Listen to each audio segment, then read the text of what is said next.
এমন অনেক নারী আছেন যারা স্বামীকে একটু খুশি রাখতে গোপনে নিজের অনেক ভালো লাগা, পছন্দ, নিজের অনেক শখ ত্যাগ করে ফেলে।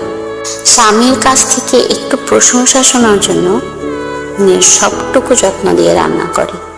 স্বামী খুশি হবে ভেবে তার সব জিনিস পরিপাটি করে গুছিয়ে রাখে। রাত জেগে তার জন্য ফেরার অপেক্ষা করে, না খেয়ে তার জন্য অপেক্ষা করে। অনেক সময় টেবিলে ঘুমিয়েও যায়। নিজে না খেয়ে তার জন্য সব থেকে ভালো খাবারটা রাখে। এমন ছোট ছোট অনেক কাজ করে শুধু স্বামীকে একটু খুশি দেখার জন্য, তার কাছে একটু প্রশংসা শোনার জন্য। কিন্তু বাস্তবতা কি জানেন?